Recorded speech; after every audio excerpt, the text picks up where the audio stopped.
The silence in Valentina's bridal boutique was deafening.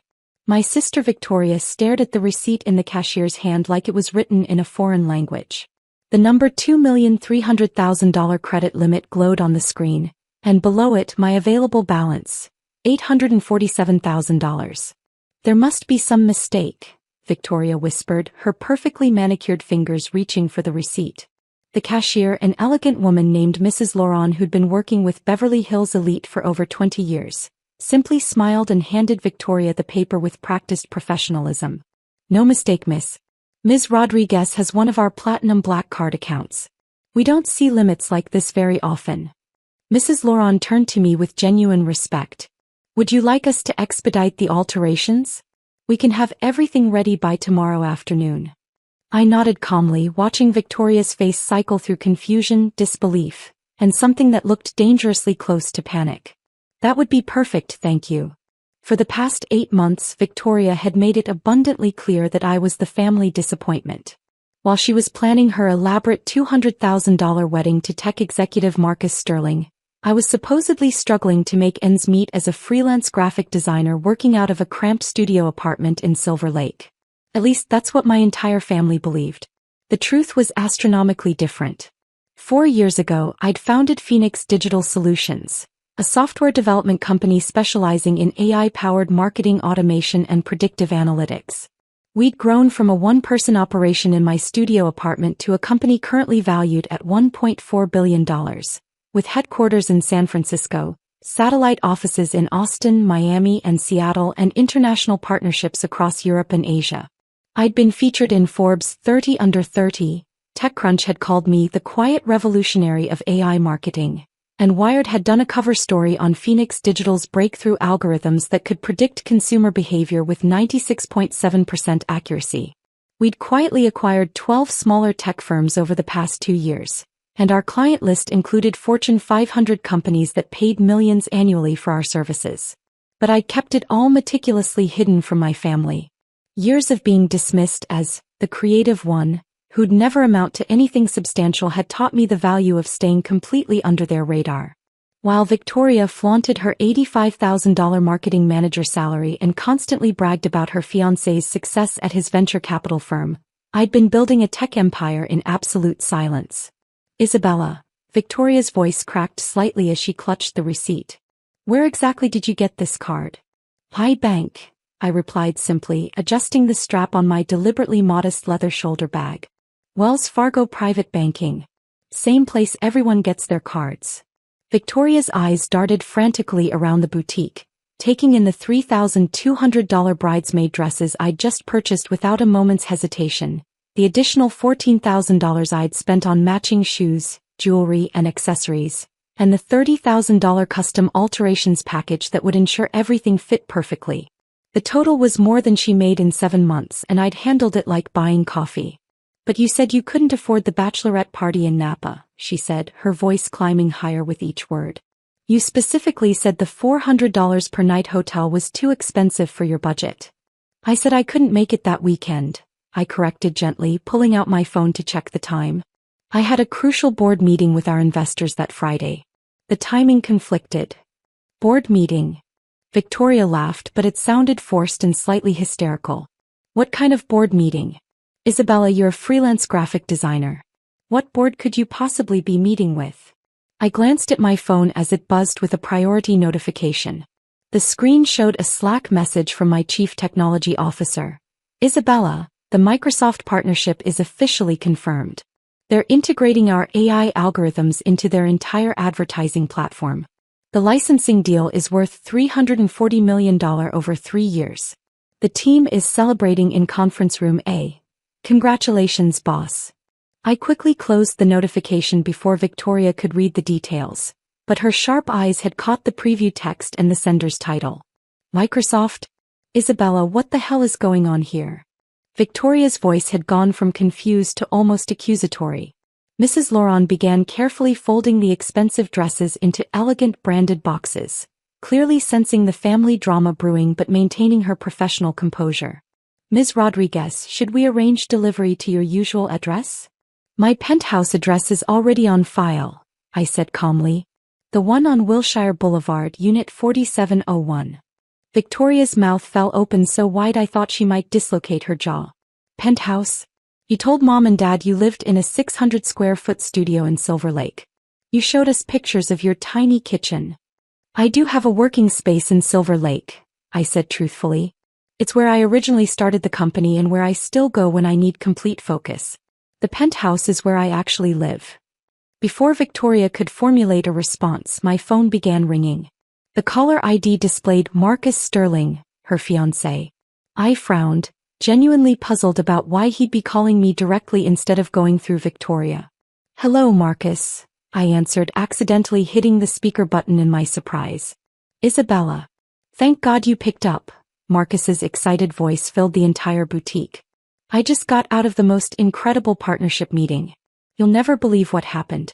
Sterling Ventures just landed the opportunity of a lifetime. Victoria stepped closer to me, her face growing paler by the second. Marcus? Why are you calling my sister directly? There was a long, awkward pause on the line. Victoria? I didn't realize. Isabella, are you with Victoria right now? We're at Valentina's, I said carefully, shooting Victoria a look. Getting the final bridesmaid dress fittings. Oh. Another pause, this one even more uncomfortable. Well, this timing is actually perfect then. Isabella, Phoenix Digital Solutions just became the talk of the entire Silicon Valley venture capital community. The Microsoft partnership announcement has everyone scrambling to get meetings with you. My firm is desperately trying to secure a position in your next funding round. Victoria grabbed my arm hard enough to leave marks. Phoenix Digital Solutions? Marcus, what are you talking about? That's not Isabella's company. Your sister's company, babe. Phoenix Digital is literally one of the hottest AI startups in the country right now. Isabella, my senior partners are prepared to offer a 20% premium valuation if you'll consider letting Sterling Ventures lead your Series D funding. We know you're planning to expand into the European market and we have the connections you need. I glanced at Victoria, whose face had gone from pale to completely ashen. She looked like she might faint right there in the boutique. Marcus, we can discuss business opportunities later. This is family time right now. Of course. But Isabella, seriously, congratulations on the Microsoft deal. $340 million in licensing fees is absolutely incredible. You've built something truly revolutionary. The predictive algorithms Phoenix Digital developed are changing how major corporations approach marketing entirely. He hung up, leaving Victoria and me standing in the middle of Valentina's bridal boutique with Mrs. Laurent pretending to be extremely busy organizing tissue paper while clearly listening to every word. $340 million? Victoria whispered, her voice barely audible. Just for licensing our technology to Microsoft, I said quietly. The core company generates significantly more revenue annually. Victoria sank into the nearest chair, and cream-colored velvet armchair designed for nervous mothers of the bride. Her legs seemed to have given out completely. I don't understand any of this. When did this happen? How did this happen? Isabella, are you telling me you're actually rich? I sat down across from her in a matching chair, finally ready to have the conversation I'd been avoiding for over 4 years. Do you remember my Stanford graduation? When Dad said my computer science degree was just expensive paper, and that I'd never make real money because girls don't understand technology? Victoria nodded numbly, her eyes still fixed on my black card lying on the small table between us. That night, I decided I would prove him wrong in the most spectacular way possible. I started Phoenix Digital Solutions in my dorm room the week after graduation with $8,000 I'd saved from various internships and programming jobs. I built our first artificial intelligence marketing algorithm while working 4 different part-time jobs to pay for server costs and development tools. But you never said anything, Victoria protested weakly. You let us all think you were barely getting by. Because every single time I tried to share any kind of success, someone in our family would immediately dismiss it or minimize it. Remember when I tried to tell Dad about landing my first corporate client? He said, "That's nice, honey, but when are you going to get a real job with benefits and security?" Victoria winced at the memory. Or when I mentioned that my software was helping a startup increase their conversion rates. Mom said, "Well, that's a cute hobby, but you should think about going back to school for something more practical." So I stopped sharing anything meaningful with any of you. Mrs. Laurent approached discreetly with the final paperwork and my credit card. Ms. Rodriguez, everything has been processed successfully. We'll have all alterations completed by tomorrow at 3 p.m. Will someone be picking them up, or would you prefer delivery? Delivery is perfect, I said, signing the receipt with practiced ease. Victoria watched me sign the receipt, then looked at my signature. Isabella Rodriguez, CO, she read aloud in a stunned voice. It actually says CO next to your name. Because that's what I am. Chief Executive Officer of Phoenix Digital Solutions. How many employees do you have? Victoria asked in a small voice. 437 as of last week. We're hiring about 20 new people every month. Victoria stared at me like I was a complete stranger. 437 people work for you?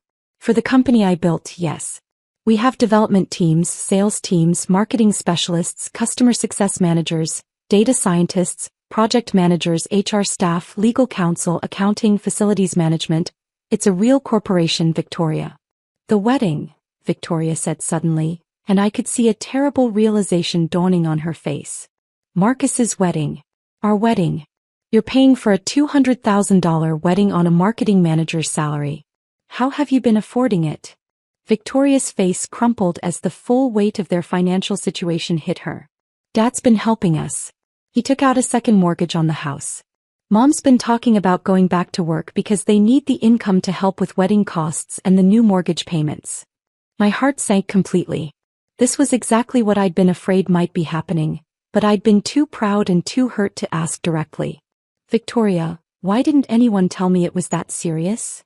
Because we all thought you were broke, she exclaimed, her voice cracking with emotion. You drive that 15-year-old Honda Civic. You buy your clothes at Target and H&M. You live in what we thought was a tiny studio apartment. You never go on expensive vacations or buy luxury items. How were we supposed to know you had money?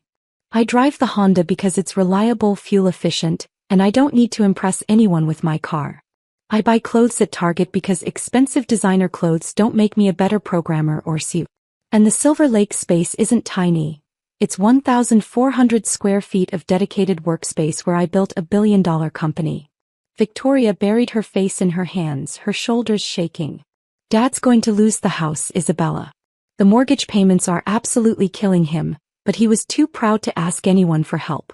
And you've been sitting on hundreds of millions of dollars while our family falls apart financially. I felt the familiar pang of guilt that had been keeping me awake for months, ever since I'd started suspecting that my parents might be struggling. Victoria, I swear I didn't know about the second mortgage. You have to believe me. If I had known Dad was in financial trouble, I would have helped immediately. How could you not know? We've all been stressed about money for over a year. Mom's been clipping coupons and shopping at discount stores. Dad's been working extra hours at the firm even though he's supposed to be winding down toward retirement. Because nobody tells me anything important. I said, my voice rising for the first time in years. I'm the family disappointment, remember? The one who'll never amount to anything substantial. The one who chose a useless major and wastes her time on computer games. Why would anyone confide in me about serious adult problems? Mrs. Laurent cleared her throat diplomatically. Ladies, perhaps you'd like to continue this conversation somewhere more private? We have other appointments arriving in 15 minutes. Victoria and I looked around, suddenly realizing we'd been having an intense family meltdown in one of Beverly Hills' most exclusive and expensive bridal boutiques, probably in front of other wealthy clients. You're absolutely right, I said, standing up and smoothing my simple black dress. Victoria, let's go somewhere quiet where we can talk properly. There's a lot more you need to understand. 30 minutes later, we were sitting in a corner booth at a small, quiet cafe in West Hollywood. Victoria stirred her vanilla latte nervously while I waited patiently for her to process everything she'd learned. Tell me about Phoenix Digital Solutions, she said finally, her voice steadier but still shaky. I want to understand everything. So I told her the complete story. I explained the late nights coding in my dorm room, surviving on ramen and coffee while developing the initial algorithms. I talked about landing our first major client, a struggling e-commerce startup that later went public and made billions partly because of our predictive marketing technology. I explained how our AI could analyze consumer behavior patterns across multiple platforms and predict purchasing decisions with unprecedented accuracy. We revolutionized how companies approach digital marketing, I said. Instead of casting wide nets and hoping for the best, our algorithms let businesses target exactly the right customers at exactly the right moment with exactly the right message. Our technology has helped clients increase their conversion rates by an average of 340%. That's why Marcus was so excited, Victoria said slowly. That kind of technology would be incredibly valuable to his venture capital firm. Our client list includes Google, Amazon, Netflix, Uber, Airbnb, and about 200 other major corporations. We're launching operations in London, Berlin, and Tokyo next quarter. The European expansion alone is projected to add $200 million to our annual revenue. Victoria set down her coffee cup with trembling hands. When you say the company is worth over $1 billion. The last official valuation from our Series C funding round was $1.4 billion. But with the Microsoft partnership and our international expansion, we're expecting the next valuation to exceed $2 billion. Billion. With AB. Multiple billions. Multiple billions. Victoria stared at me like I was an alien who had suddenly materialized in her life. Isabella, you're not just successful. You're not just wealthy. You're legitimately one of the most successful tech entrepreneurs in the country. I prefer to focus on the work rather than the recognition, I said quietly. But yes, Phoenix Digital Solutions has been extremely successful. And Dad's about to lose the house over a $200,000 wedding that represents less than what you probably make in a week. I pulled out my phone and opened my banking app. The personal account balance showed numbers that would have seemed impossible to me just a few years ago. What's the exact mortgage balance? Isabella, you absolutely cannot just. Victoria, what's the balance? She reluctantly pulled out her own phone, scrolling through recent text messages from our father. $347,000. But Isabella, this is insane. I cannot let you just pay off our parents' mortgage. That's an enormous amount of money. I was already typing in the wire transfer details. Done. The mortgage is completely paid off, plus I added an extra $20,000 for Dad to handle any associated paperwork and fees. Victoria's phone immediately buzzed with a notification. She looked at the screen and gasped audibly. You just sent Dad $370,000? Isabella, that's more than most people make in 10 years. It's less than Phoenix Digital Solutions generates in revenue every single day, I said matter-of-factly. Victoria, do you want to know what my biggest regret has been these past 4 years? It's not the 18-hour workdays or the stress of managing hundreds of employees. It's watching my family struggle with financial problems I could solve in 5 minutes, but not knowing because everyone assumed I was the failure who needed help. Victoria started crying, which immediately drew concerned looks from other cafe patrons. I'm so sorry, Isabella. We've been absolutely terrible to you. We've been condescending and dismissive and completely blind to who you really are. You haven't been terrible. You've been protecting yourselves from what you thought was another family financial burden. I understand the logic completely. But we've been so incredibly condescending. So dismissive of everything you do. Oh my God, Isabella, last month at Sunday dinner, Dad said you'd never own property and would probably live in rental apartments your whole life. I did own property actually. Phoenix Digital Solutions owned our office buildings in 4 cities, and I personally owned commercial real estate in 6 states, plus my penthouse, a house in Malibu, a cabin in Aspen, and a small apartment in Manhattan for business trips. But Victoria clearly couldn't handle more revelations right now. The important thing is fixing our family dynamics going forward, I said gently. And Victoria, your wedding is going to be absolutely perfect. Marcus doesn't need to know that his firm probably can't afford our minimum investment requirements. That would create awkward tension for everyone. But Dad never needs to lose sleep over money problems again. Victoria wiped her eyes with a napkin, smearing her carefully applied makeup. What about Mom? She's been planning to go back to work because they desperately need her income. If Mom wants to work, that should be her choice based on personal fulfillment, not financial desperation. I thought for a moment. Actually, Phoenix Digital Solutions could genuinely use someone with her project management background and corporate experience. If she's interested in a senior consulting position, I'd love to interview her. You'd hire Mom? I'd interview Mom professionally. If she's qualified and fits our company culture, I'd absolutely hire her. But Victoria, here's what needs to change immediately. No more family secrets about financial situations. If someone needs help, they ask directly. Someone has good news, they share it openly. We're completely done with assumptions and false pride. Victoria nodded eagerly. Absolutely. No more secrets. But Isabella, I have to ask, why reveal everything now? You could have quietly paid for things behind the scenes and maintained your secret indefinitely. I smiled, thinking about the moment in the bridal boutique when Mrs. Laurent had read my credit limit aloud and Victoria's entire worldview had collapsed. Because I finally realized that keeping secrets was hurting all of us more than the truth ever could. You were stressed about money you didn't need to worry about.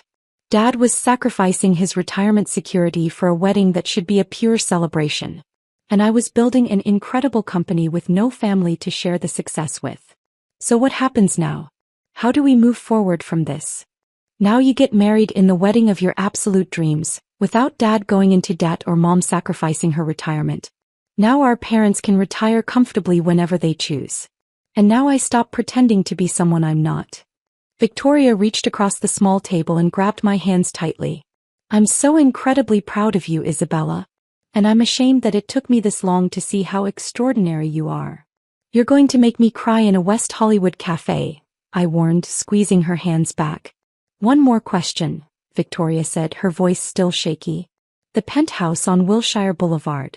How big is it exactly? 5,000 square feet.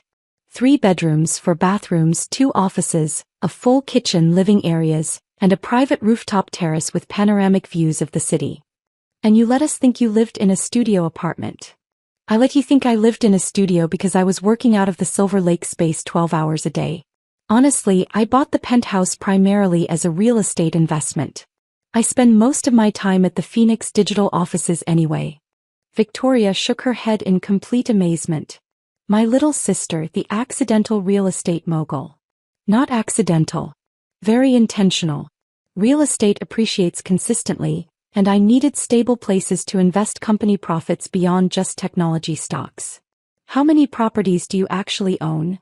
I considered whether to reveal the complete extent of my real estate portfolio. Enough that if I wanted to, I could give each immediate family member their own house and still have plenty of investment properties remaining. Victoria's jaw dropped again. Each family member? Isabella, that's Mom, Dad, you, me, and potentially Marcus after we get married. You could buy 5 houses. I could buy significantly more than 5 houses. This is completely surreal. 6 hours ago I thought you were the family charity case who might need help paying rent. Now I discover you could probably buy our entire neighborhood. Not the entire neighborhood. Maybe half the neighborhood. We both started laughing, the kind of exhausted, emotional laughter that comes after major revelations and intense stress relief. What are you planning to tell Marcus about all this? I asked. The complete truth. That my sister is a brilliant entrepreneur who built a technology empire while our family wasn't paying attention, and that his firm better make an exceptional impression if they want any chance of working with Phoenix Digital Solutions. They'll receive the same professional consideration as every other potential partner, I said diplomatically. But Victoria, make sure Marcus understands that Phoenix Digital CEO doesn't mix business relationships with family relationships. If Sterling Ventures wants to work with us, they'll need to earn that opportunity through merit. Understood completely. Victoria paused, looking thoughtful. Can I ask you something personal?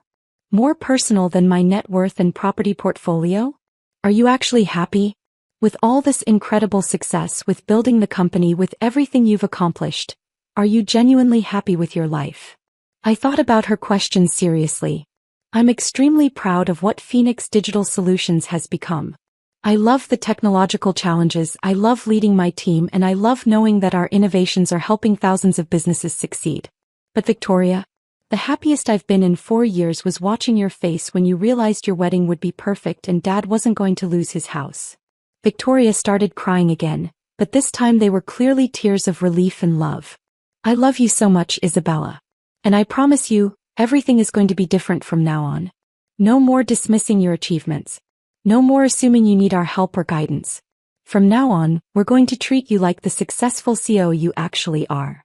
Just treat me like your sister, I said simply. That's honestly all I've ever wanted. 3 weeks later, I stood in Victoria's wedding party wearing the perfectly altered $3,200 bridesmaid dress, watching her marry Marcus in a ceremony that exceeded even her highest expectations. Dad walked her down the aisle with tears of pure joy in his eyes, no longer burdened by mortgage payments or financial stress of any kind. During the elegant reception, Marcus's business partners approached me with genuine respect and professional interest in Phoenix Digital Solutions' work. Mom mentioned excitedly that she was looking forward to her interview for the senior consulting position. Victoria's maid of honor speech included a beautiful line about learning that the people we love most sometimes surprise us in the most wonderful and extraordinary ways. As I watched my family celebrate together, finally free from financial worry and fully included in my real life for the first time, I realized something profound. Building Phoenix Digital Solutions had initially been about proving I could succeed despite their doubts and dismissiveness. But sharing that success with them, that was entirely about love. And for the first time in 4 years, I felt like I was exactly where I belonged.